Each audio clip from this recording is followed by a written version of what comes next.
Already আপনারা জেনেই গিয়েছেন আগে ব্লগে আমরা কোন হোটেলে রয়েছি, আর এই হোটেলে কিন্তু ব্রেকফাস্ট কমপ্লিমেন্টারি রয়েছে। আজকে আমাদের সকাল সকাল বেরিয়ে যাওয়ার কথা সাইট সিন করার জন্য, কিন্তু তার আগে ব্রেকফাস্টটা সেরে নিই। ব্রেকফাস্টে কী কী স্প্রেড রয়েছে সেটা চট করে একবার দেখিয়ে নিচ্ছি। অবশ্য বলা যায় যে একেবারে হেভি ব্রেকফাস্ট করে যাওয়ার জন্য পারফেক্ট। তবে হ্যাঁ, এটাও সত্যি পাহাড়ি রাস্তায় যাদের একটু শারীরিক অসুস্থতার সমস্যা রয়েছে, মানে ভমিটিং টেন্ডেন্সি রয়েছে, তাদের জন্য বলবো আপনারা একটু কম খাওয়া খেয়েই বের হবেন, কারণ এরকম ঘুরিয়ে ঘুরিয়ে রাস্তায় চলতে গেলে অনেকেরই সমস্যা হয়। তাহলে একবার দেখে নিন যে ব্রেকফাস্টে কী কী রয়েছে। সমস্ত ধরনের আইটেমই রয়েছে। পোহা কিংবা উপমা এই দুটো অপশানে থাকবে, আর পাস্তা ছিল, তার সঙ্গে লুচি, ঘুগনি, ডিম, আপনি চাইলে সেদ্ধ নিতে পারেন কিংবা অমলেট নিতে পারেন। এছাড়া ফ্রুটস রয়েছে, ফ্রুট জুস রয়েছে, চা কফি রয়েছে, স্যান্ডউইচ রয়েছে, আর কেক রয়েছে। বিভিন্ন ধরনের আইটেম দিয়েই কিন্তু ব্রেকফাস্টের বুফেটা সাজানো ছিল। যাই হোক, আমরা তো খাওয়া দাওয়া করে নিলাম, কিন্তু খাওয়া দাওয়া করতে করতেই জানতে পারলাম বাইরে মুষলধারে বৃষ্টি হচ্ছে। সুতরাং বুঝতেই পারছেন যে এই মুহূর্তে বেরিয়ে যাওয়াটা সম্ভব না। সেই জন্য আমরা সেখানে বেশ কিছুক্ষণ বসলাম, গল্প আড্ডা করতে থাকলাম। আর তার মধ্যেই জানতে পারলাম যে হ্যাঁ, বৃষ্টি এখন মোটামুটিভাবে কমে গেছে, আমরা বেরিয়ে পড়তে পারি। তো আমরা আর কিছু না ভেবে বেরিয়ে পড়লাম, কিন্তু প্রথমেই আমরা সেখানে যাব যেখানে লোকেরা একেবারে আর্লি মর্নিং যায়। বুঝতেই পারছেন কোন জায়গায়। হ্যাঁ, ঠিক ধরেছেন, টাইগার হিল। কথায় আছে তো যে যারা একেবারে স্টেশনের সামনে থাকে তারা ট্রেনটা মিস করে। আমার কিন্তু সেই অবস্থাই হয়েছে। আমি উত্তরবঙ্গের মেয়ে হয়েও কিন্তু এখনও পর্যন্ত টাইগার হিলে যেতে পারিনি। প্রত্যেকবারই ভাবি যে ঠিক আছে, নেক্সট টাইমে তো আসবই, তখন দেখে নেব। এই করে করে আমি কিন্তু কোনো বাড়ি টাইগার হিল যাইনি। এবারও গেলাম, তবে একেবারে সকালে যেতে পারলাম না। এটা ওই 10টা-11টার দিকে ছিল সময়। বিভৎস ঠান্ডা, বিভৎস ঠান্ডা। বুঝতেই পারছেন যে আমরা সামার ভ্যাকেশনে গিয়েছি, কিন্তু প্রচণ্ড ঠান্ডা ছিল। যাই হোক, আমি এই সময়ে দেখছিলাম যেই ভিউ, বুঝতে পারছিলাম যে সকালের ভিউটা ঠিক কেমন হতে পারে। যাই হোক, এই যে পেছনে যে গ্যালারিগুলো দেখতে পাচ্ছেন না, এই গ্যালারিগুলোতেই কিন্তু আসলে সকালবেলাতেই লোকেরা বসে থাকে। আর সত্যি বলতে কি জানেন, এখানে বসে চা কফি ইত্যাদি তো খায়, তার সঙ্গে মনোরম দৃশ্য উপভোগ করে। তারপর সেখান থেকে আমরা চলে গেলাম এই একটা মনেস্ট্রিতে। এইগুলো কিন্তু একেবারে সাইট সিনের মধ্যে তাদের থাকেই, হ্যাঁ, ডেস্টিনেশন এগুলো থাকেই। তো প্রথমে টাইগার হিল, তারপরে গেলাম এই মনেস্ট্রি, যেখানে রয়েছিল বেশ কিছু জিনিস। আর সেই জিনিসগুলো বাচ্চাদের আকর্ষণ তো মারাত্মকভাবে করে। সেটা নেপালের বেশ কিছু টফি দেখতে পেলাম, তাছাড়া রিস্ট ব্যান্ড, বিভিন্ন ধরনের আইটেম। গৌতম বুদ্ধের এই শান্ত সৌম্য মূর্তিটা দেখে কিন্তু ভেতর থেকে একটা শান্তির অনুভব বা উপলব্ধি হচ্ছিল। একবার ঝট করে দেখে নিন এই মনেস্ট্রিটা।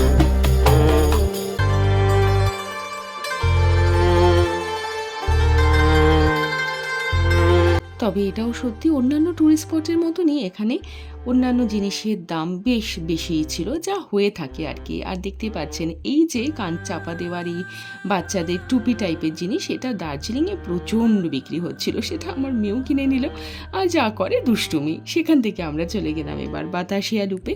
বাতাসিয়া লুপে আমি বহুবার গিয়েছি, আমি জানি আপনারা যারা যারা দার্জিলিংয়ে গিয়েছেন তারা নিশ্চয়ই গিয়েছেন, আর যারা জানি তারা অবশ্যই যাবেন। এখানেও কিন্তু মার্কেট বসেছিল, আর বেশ অনেকেই দেখছিলাম কেনাকাটা করছিল।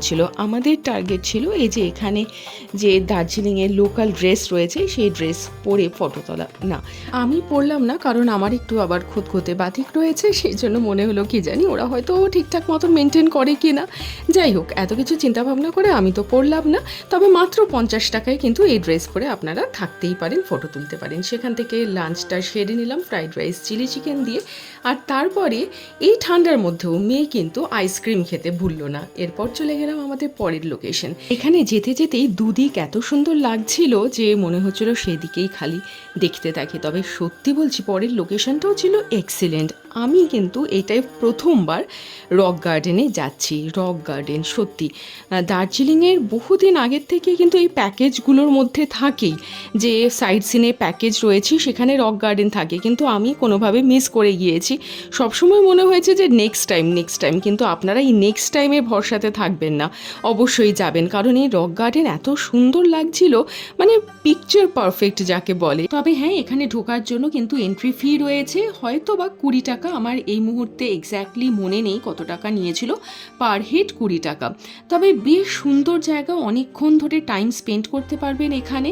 আর আমরা এখানে বেশ কয়েকটা ঝর্ণা দেখলাম, কয়েকটা না, একটাই ঝর্ণা অনেক দূর থেকে নেমে এসেছিল এবং সিঁড়ি দিয়ে ওপরে ওঠা যাচ্ছিল। আমরা চেষ্টা করেছিলাম যে একেবারে টপে যাওয়ার, কিন্তু সময়টা যে আমাদের হাতে একদমই কম ছিল, সেজন্য আমরা খুব বেশিক্ষণ সময় সেখানে দিতে পারিনি। কিন্তু আপনারা যাবেন এবং সময় নিয়ে সেখানে থাকবেন, একবার দেখে নিন যে এক্স্যাক্টলি রক গার্ডেন কেমন দেখতে।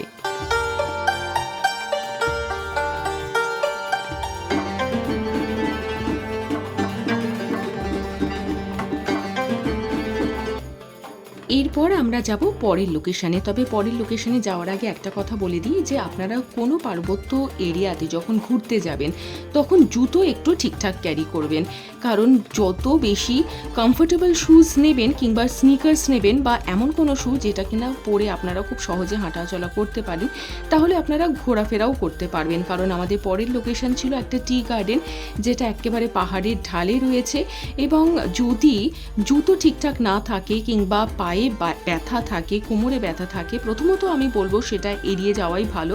কারণ যেহেতু আমরা সমতল ভূমিতে চলাফেরা করে অভ্যস্ত প্লেন্সের মানুষ, সেজন্য আমরা পাহাড়ি এলাকাতে কিন্তু খুব একটা ভালো ব্যালেন্স আমরা পাবো না। সেক্ষেত্রে একটু চিন্তাভাবনা করেই কিন্তু আপনারা প্যাকিংটা করবেন। তো এই ছিল টি গার্ডেন। তবে আরেকবার বলে দিচ্ছি, যাদের মাথা ঘোরার সমস্যা রয়েছে, পায়ে ব্যথা রয়েছে, কোমরে ব্যথা রয়েছে, কিংবা একটু এজেড যারা রয়েছেন বা চোখের সমস্যা রয়েছে, তারা এই টি গার্ডেনটা একটু এড়িয়ে চলুন। বর্ষাকালে কিন্তু অবশ্যই যাবেন না এই সমস্ত জায়গাতে। আদারওয়াইজ এই টি গার্ডেন ছিল অসাধারণ, বেশ পাহাড়ের ঢালে অনেক দূর পর্যন্ত আমরা নেমে গিয়েছিলাম। তবে উঠতে একটু সমস্যা হলেও আমাদের খুব ভালো লেগেছিল, সেখানে প্রচুর ফটো সেশন হয়ে গেছে। এবারে সময় হয়ে গেছে আমাদের ফিরে আসার। তো সেখান থেকে বেরিয়ে আমরা চলে গেলাম আমাদের হোটেলে, ব্যাক করলাম। তো কেমন লাগলো আজকের ভিডিওটা অবশ্যই জানাবেন, ভালো লাগলে সঙ্গে থাকবেন এমনই বিভিন্ন ধরনের ভিডিও দেখার জন্য। আজকের মতন টেক কেয়ার এন্ড বাই।